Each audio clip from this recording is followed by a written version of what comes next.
Selamat datang di Kampus Pejuang Pendidik, Pendidik Pejuang. Universitas Veteran Bank Nusantara merupakan institusi pendidikan tinggi yang memiliki motivasi untuk mencetak lulusan yang mandiri, unggul, profesional, berkarakter, dan memiliki nilai-nilai kejuangan.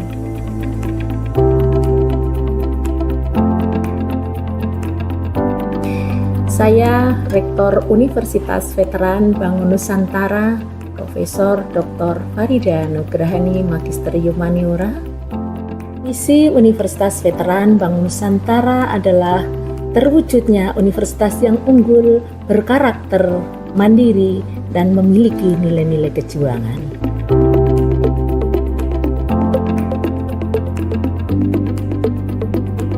Univet bisa, Univet jaya, Univet unggul luar biasa.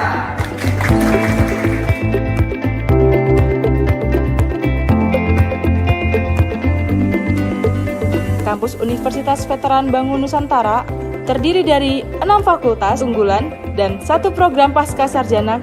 Univet Bantara memiliki peringkat ke-97 antar perguruan tinggi se-Indonesia, dilansir melalui website EduRank.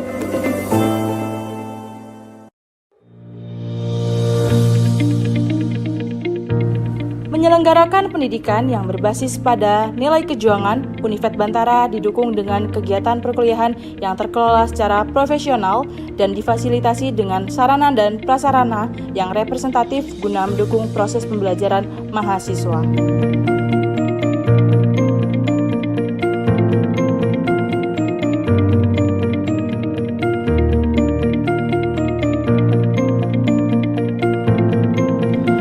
Univet Bantara secara intens melaksanakan penelitian guna menunjang pengembangan iptek dan sosial budaya sekaligus sebagai wadah untuk memberikan kompetensi serta keahlian khusus untuk mahasiswa dalam menyongsong masa depan yang penuh dengan tantangan.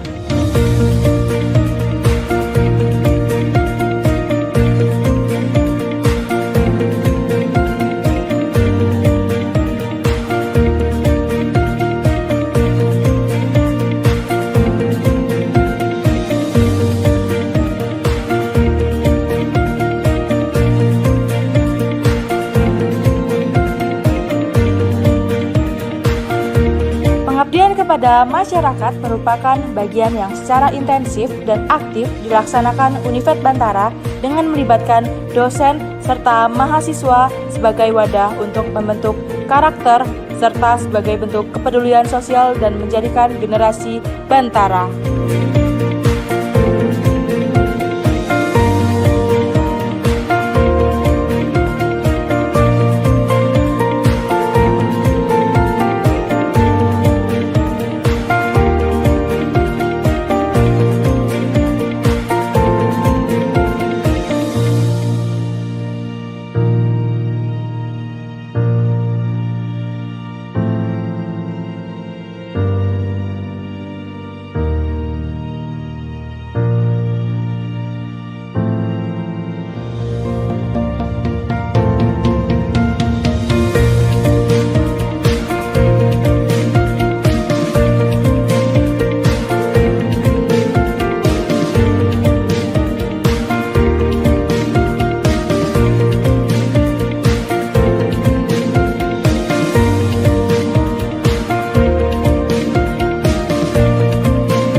Assalamualaikum warahmatullahi wabarakatuh. Perkenalkan, nama saya Latania Rodotul Janah dengan NIM 2323520037. Saya dari kelas PGSD 2 Universitas Veteran Bangun Nusantara Sukoharjo. Dengan dosen pembimbing Ibu Dr. Mukti Widayati M.Hum. Di sini saya akan mempresentasikan seminar pendidikan profesi guru dengan judul Desain Inovasi Pembelajaran dan Hasil Refleksi Pengalaman Belajar Selama Perkuliahan PPG Praja. Memasuki pembahasan kita yang pertama yaitu identifikasi diri. Pada identifikasi diri ini, saya akan menyampaikan visi saya untuk pendidikan di Indonesia dan visi saya sebagai seorang calon guru. Yang pertama, visi saya untuk pendidikan di Indonesia yaitu menjadi guru yang berkontribusi secara nyata dalam meningkatkan karakter luhur generasi penerus Indonesia untuk menuju Indonesia Emas 2045 dan seterusnya. Kemudian selanjutnya, visi saya sebagai seorang calon guru yaitu menjadi guru yang profesional serta religius. Selanjutnya, hal yang dilakukan untuk mencapai visi tersebut, saya akan melakukan beberapa hal di bawah ini. Yang pertama, pendidikan dan pelatihan lanjutan. Semisalnya mengikuti pelatihan tambahan pada bidang pengembangan karakter. Yang kedua, pengembangan kompetensi guru. Yang ketiga, mengikuti perkembangan pendidikan. Keempat, pembelajaran berpusat pada peserta didik. Kelima, kolaborasi dengan rekan guru. Dan yang keenam, evaluasi dan refleksi diri.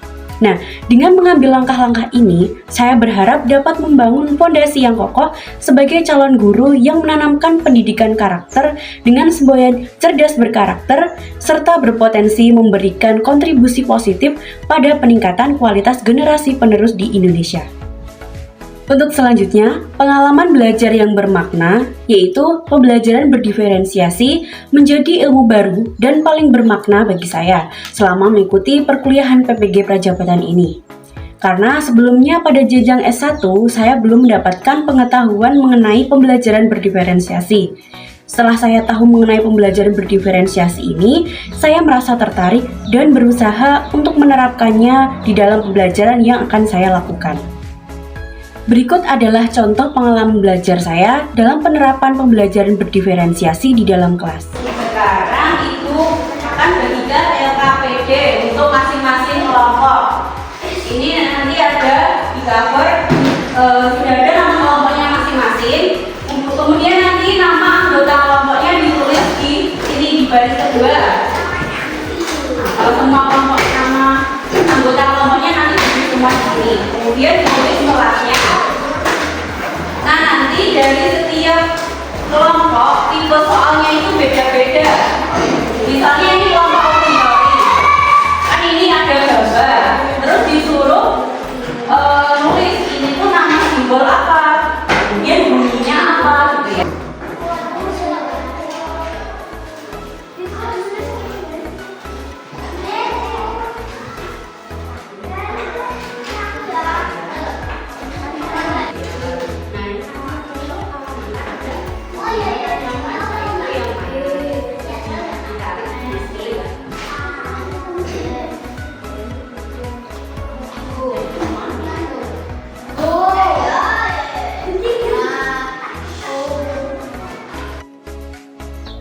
Kemudian, berikut adalah hasil desain pembelajaran yang sudah saya lakukan. Yang pertama yaitu identitas desain pembelajaran. Mata pelajaran yaitu pendidikan Pancasila, fase A di kelas 2, kemudian pada elemen Pancasila, capaian pembelajaran yaitu peserta didik mampu mengenal dan menceritakan simbol dan sila-sila Pancasila dalam lambang negara Garuda Pancasila. Peserta didik mampu mengidentifikasi dan menjelaskan hubungan antara simbol dan sila dalam lambang negara Garuda Pancasila. Kemudian untuk selanjutnya, alur tahapan pembelajarannya melalui pengamatan gambar, menyimak video, membaca teks, tanya jawab, bercerita, dan diskusi kelompok tentang simbol dan sila Pancasila. Peserta didik dapat menceritakan hubungan simbol-simbol Pancasila dengan sila-sila Pancasila dengan tepat. Dan selanjutnya akan saya sampaikan mengenai modul ajar, yaitu dengan project based learning dengan pendekatan berdiferensiasi, yang mana kegiatan pendahuluannya 10 menit, kegiatan inti 50 menit, dan penutup 10 menit. Berikut adalah tabel pemetaan kebutuhan belajar yang sesuai dengan gaya belajar peserta didik. Karena pada pembelajaran berdiferensiasi, sebelum kita memasuki pada pembelajaran, kita harus mengukur bagaimana kebutuhan peserta didik. Di sini, saya mengukur kebutuhan peserta didik berdasarkan gaya belajar, yaitu gaya belajar auditori, visual, dan kinestetik. Untuk selanjutnya, saya akan memaparkan atau menjelaskan modul ajar yang sudah saya buat. Yang pertama di sini ada identitas dari modul. Yang pertama penyusun saya sendiri, Latania Rodotul Janah, instansi di SD Negeri Gendeng Sari 3 Polokarto Sukoharjo, tahun penyusunan 2024, jenjang sekolah SD, mata pelajaran pendidikan Pancasila, fase A di kelas 2, unit 1 Pancasila Dasar Negaraku, kegiatan pembelajaran yaitu simbol-simbol Pancasila dengan sila-sila Pancasila, pada elemen Pancasila dan alokasi waktu yaitu 2 kali 35 menit atau 70 menit. Untuk selanjutnya pada kompetensi awal, capaian pembelajaran yaitu peserta didik dapat mengenali simbol-simbol Pancasila dan lambang negara Garuda Pancasila, serta menceritakan hubungan simbol-simbol Pancasila dengan sila-sila dalam Pancasila. Peserta didik juga dapat mengidentifikasi tugas dan peran dirinya dalam kegiatan bersama. Ia dapat mengidentifikasi hal-hal yang dianggap berharga dan penting bagi dirinya dan orang lain, serta mulai bertanggung jawab untuk menjaga hal yang berharga dan penting bagi dirinya tersebut.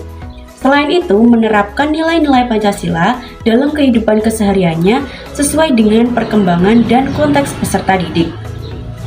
Selanjutnya, pada profil pelajar Pancasila tentunya terdapat 6 elemen, yaitu beriman bertakwa kepada Tuhan Yang Maha Esa dan berakhlak mulia, berkebinekaan global, bergotong royong, mandiri, kreatif, dan bernalar kritis.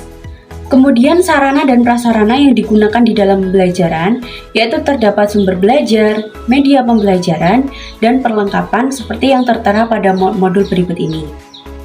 Kemudian target peserta didik yaitu peserta didik reguler atau tipikal umum yang tidak ada kesulitan di dalam mencerna dan memahami materi ajar.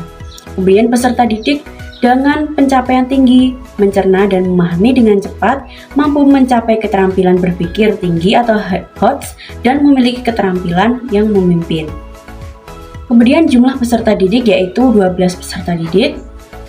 Model, metode, dan pendekatan pembelajaran yang digunakan yaitu model pembelajaran Project Based Learning atau PJBL, metode kooperatif, tanya jawab, diskusi, dan presentasi, kemudian dengan menggunakan pendekatan diferensiasi. Memasuki pada komponen inti pembelajaran, yaitu yang pertama tujuan pembelajaran. Alur tujuan pembelajaran unit yaitu melalui pengamatan gambar, menyimak video, membaca teks, tanya jawab, bercerita, dan diskusi kelompok tentang simbol dan sila Pancasila.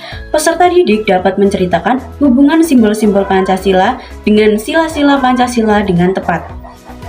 Yaitu dengan tujuan pembelajaran, peserta didik dapat menceritakan hubungan simbol-simbol Pancasila dengan sila-sila Pancasila dengan tepat. Dan selanjutnya, peserta didik dapat mengaitkan hubungan simbol-simbol Pancasila dengan sila-sila Pancasila dengan tepat. Kemudian pemahaman bermakna yaitu memahami hubungan 5 simbol dan sila Pancasila. Kemudian pertanyaan pemantik, anak-anak, apakah kalian pernah menolong teman atau orang lain? Kira-kira menolong itu termasuk sila keberapa? Apa saja simbolnya? Untuk selanjutnya, pada kegiatan pembelajaran, sebelum kita memasuki pembelajaran di dalam kelas, guru harus menyiapkan beberapa hal. Yang pertama yaitu menyiapkan media gambar 5 simbol Pancasila dan bunyinya. Dan yang kedua, pada kegiatan pembelajaran ini terdapat tayangan video, maka harus disediakan laptop, smartphone, proyektor, speaker, video animasi yang berkaitan dengan hubungan 5 simbol dan 5 sila Pancasila. Kemudian yang ketiga, menata keadaan kelas seperti penempatan meja, kursi, media, dan alat peraga. Nah, pada kegiatan pembelajaran di kelas, yang pertama tentunya kegiatan pendahuluan, yaitu sekitar 10 menit. Yang pertama, peserta didik mengucapkan salam dan menyapa guru. Kedua, peserta didik melakukan doa sebelum belajar dengan dipimpin salah satu peserta didik. Ketiga, peserta didik ditanya kabar dan dicek kehadiran oleh guru. Kemudian peserta didik mempersiapkan perlengkapan serta peralatan yang diperlukan di dalam pembelajaran. Yang keempat, peserta didik menyanyikan salah satu lagu nasional yaitu Garuda Pancasila. Kelima, peserta didik menerima tentang tujuan pembelajaran yang akan dilaksanakan oleh guru. Dan yang keenam, peserta didik diberi pertanyaan pemantik atau rangsangan dengan materi yang lalu tentang arti dan makna 5 simbol Pancasila atau memberikan gambaran kegiatan sehari-hari yang dikaitkan dengan materi tentang hubungan 5 simbol dengan sila Pancasila. Misalnya dengan pertanyaan sebagai berikut. Anak-anak, apakah kalian pernah menolong teman atau orang lain? Kira-kira menolong itu termasuk sila keberapa? Apa saja simbolnya? Atau apa simbolnya? Dan yang ketujuh, peserta didik menerima dan menyimak penjelasan singkat dari garis besar materi yang dijelaskan oleh guru sebagai pengantar pembelajaran.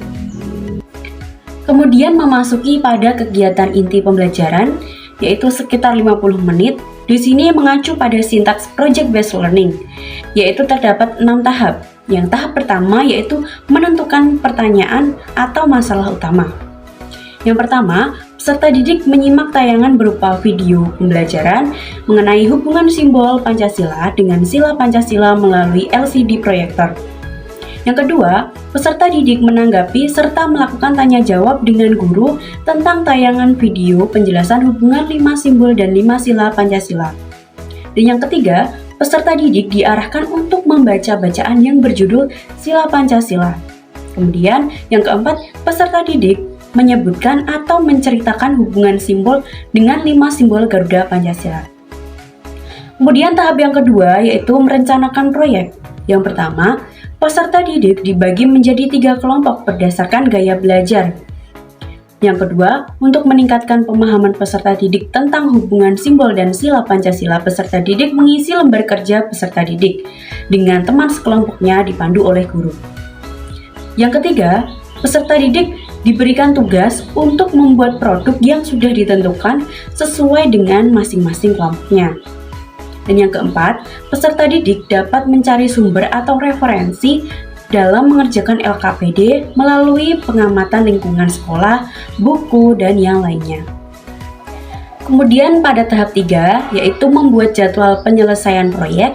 Yang pertama, peserta didik diberi petunjuk dalam merancang kegiatan proyek. Dan yang kedua, peserta didik dibimbing oleh guru untuk menentukan waktu pembuatan dan pengerjaan proyek. Dan yang ketiga, peserta didik bersama guru melakukan ice breaking agar membangkitkan semangat dalam pembelajaran dengan talking stick sambil bernyanyi lagu daerah Gundul-Gundul Kacau. Kemudian pada tahap yang keempat yaitu memonitor kemajuan penyelesaian proyek. Yang pertama, peserta didik bekerja sama dengan kelompoknya masing-masing untuk menyelesaikan proyek. Yang kedua, peserta didik dibimbing oleh guru untuk memastikan semua memahami prosedur dalam pembuatan proyek. Dan yang ketiga, peserta didik diberi kesempatan bertanya jika mengalami kendala dalam pembuatan proyek. Selanjutnya, pada tahap yang kelima, yaitu mempresentasikan dan menguji hasil penyelesaian proyek. Nah, jika semua kelompok sudah selesai, masing-masing kelompok mempresentasikan hasil pembuatan produk di depan kelas. Kemudian, peserta didik memperhatikan kelompok yang presentasi dan memberikan tanggapan kepada hasil karya kelompok lain. Kemudian pada tahap yang keenam, mengevaluasi dan refleksi proses dan hasil proyek. Yang pertama, peserta didik diarahkan untuk kembali ke tempat duduknya masing-masing. Kedua, peserta didik mendapatkan feedback atau umpan balik atas pekerjaannya dari guru dan teman. Dan yang ketiga, peserta didik bersama guru merefleksikan kegiatan pembelajaran yang telah dilalui dan memberikan penguatan. Untuk kegiatan pembelajaran yang terakhir yaitu kegiatan penutup, sekitar 10 menit. Yang pertama, peserta didik bersama guru menyimpulkan pembelajaran yang sudah dilakukan. Dan yang kedua, peserta didik mengerjakan asesmen sumatif pembelajaran berupa soal secara mandiri. Yang ketiga, peserta didik menyanyikan salah satu lagu daerah yaitu Suwe Ora Jamu.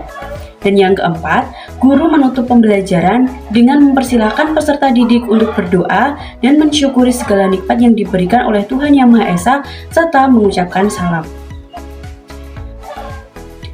Nah, kemudian pada refleksi, untuk melaksanakan refleksi, guru dapat bertanya kepada diri sendiri mengenai kegiatan pembelajaran yang telah dilaksanakan.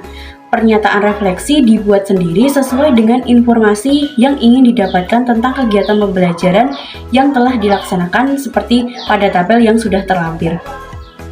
Untuk selanjutnya yaitu asesmen atau penilaian. Asesmen atau penilaian sudah terdapat pada lampiran yang nanti akan saya sampaikan. Untuk selanjutnya, kegiatan pengayaan dan remedial. Kegiatan pengayaan dilakukan kepada peserta didik untuk menambah pengetahuan dalam topik yang sama. Dalam hal hubungan simbol dengan sila Pancasila, guru dapat menambahkan informasi lanjutan, misalnya menjelaskan hubungan antar sila Pancasila. Berikut contohnya, terdapat pada tabel berikut ini. Untuk selanjutnya yaitu lampiran nanti akan saya sampaikan setelah modul berikut ini. Kemudian bahan bacaan guru dan peserta didik sudah terlampir juga. Glosarium seperti berikut ini. Dan daftar pustaka. Untuk selanjutnya, lampiran dari modul ajar yang sudah saya sampaikan tadi berikut ini. Yang pertama yaitu terdapat indikator sikap profil pelajar Pancasila. Seperti pada tabel berikut ini. Kemudian jurnal sikap profil pelajar Pancasila seperti pada tabel berikut ini. Dan indikator asesmen formatif keterampilan di saat presentasi seperti tabel berikut ini. Kemudian jurnal asesmen formatif keterampilan presentasi seperti tabel berikut ini. Kemudian kisi-kisi asesmen sumatif dan jurnal asesmen sumatif dapat dilihat pada tabel berikut ini. Lalu berikut adalah tabel refleksi guru dan tabel refleksi untuk peserta didik. Untuk selanjutnya yaitu lembar angket gaya belajar peserta didik. Kemudian bahan ajar PowerPoint dapat dilihat seperti berikut ini.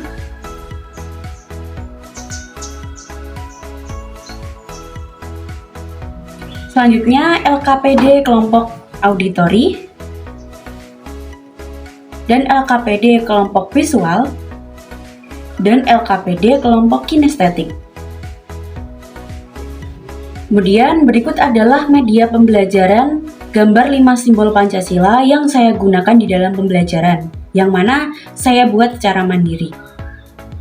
Kemudian lembar asesmen sumatif yaitu menjodohkan antara gambar simbol Pancasila, sila Pancasila, kemudian dengan bunyinya. Dan lampiran yang terakhir yaitu bahan bacaan guru dan peserta didik dapat dilihat seperti berikut ini. Memasuki pembahasan yang selanjutnya yaitu refleksi pengalaman belajar selama PPG. Setelah mengikuti serangkaian refleksi pengalaman belajar pada mata kuliah seminar PPG, saya menyadari bahwa pendidikan di Indonesia seharusnya terus mengupayakan pembelajaran yang berpihak pada peserta didik, disertai dengan bimbingan dan pengawasan dari guru dalam berperilaku.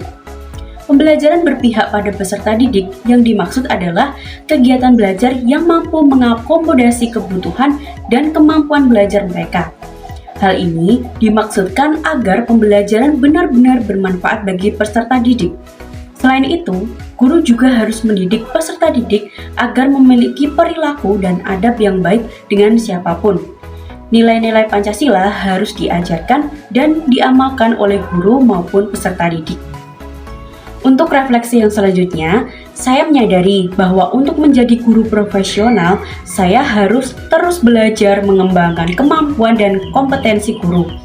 Hal tersebut dilakukan agar dapat memberikan fasilitas kegiatan belajar yang dapat memenuhi kebutuhan belajar peserta didik, sehingga dapat mencapai tujuan belajarnya masing-masing.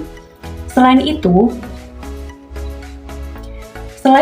sebagai guru profesional, saya harus bisa Selain itu, untuk menjadi guru yang profesional, saya harus bisa melaksanakan kebiasaan-kebiasaan positif sehingga dapat menjadi teladan bagi peserta didik. Hal tersebut mendorong peserta didik untuk berperilaku baik dan guru dapat mengamalkan nilai positif kepada mereka. Dengan demikian, saya berkomitmen untuk terus belajar dan melakukan pengembangan diri secara berkelanjutan, sehingga dapat mencapai guru profesional yang berguna dalam membentuk generasi penerus bangsa yang baik dan berkarakter. Untuk rencana tindak lanjut, ada 3 hal penting yang akan saya lakukan ketika memulai karir saya sebagai seorang guru. Di antaranya yang pertama yaitu mengembangkan kemampuan berkomunikasi dengan siapapun, baik dengan warga sekolah maupun luar sekolah, terutama kepada peserta didik, dan berkoordinasi dengan kepala sekolah, wali murid, dan rekan guru. Upaya ini mendukung pengembangan keterampilan sosial dan emosional saya sebagai guru profesional. Dan yang kedua yaitu merancang kegiatan belajar yang disesuaikan dengan kondisi peserta didik. Salah satunya dengan melakukan observasi dan asesmen untuk memahami karakteristik peserta didik yang akan menjadi dasar dalam merancang kegiatan belajar dan penilaian individu sesuai kemampuannya masing-masing. Dan yang ketiga, menjadi teladan yang baik bagi peserta didik. Saya akan berperilaku sopan dan disiplin sebagai teladan bagi peserta didik. Hal tersebut agar mendukung penanaman karakter yang baik dan menjadi guru yang profesional sesuai nilai Pancasila. Untuk rencana tindak lanjut yang selanjutnya, sebagai guru yang profesional, saya akan menyediakan fasilitas belajar yang mengakomodasi kemampuan peserta didik, menciptakan pembelajaran yang menyenangkan dan bermakna. Hal ini bertujuan agar mereka memahami materi dengan baik dan mencapai tujuan belajar. Saya juga akan bersikap sesuai nilai Pancasila sebagai teladan. Selain itu, saya akan terus mengembangkan diri agar bisa mendidik dengan baik dan membentuk peserta didik yang cerdas dan berkarakter. Selanjutnya, artefak yang sudah saya buat dapat dilihat sebagai berikut. Terima kasih telah menyimak video presentasi seminar ini. Mohon maaf jika terdapat kesalahan atau kekeliruan dalam presentasi seminar ini. Semoga dari apa yang sudah saya sampaikan dapat bermanfaat. Wassalamualaikum warahmatullahi wabarakatuh.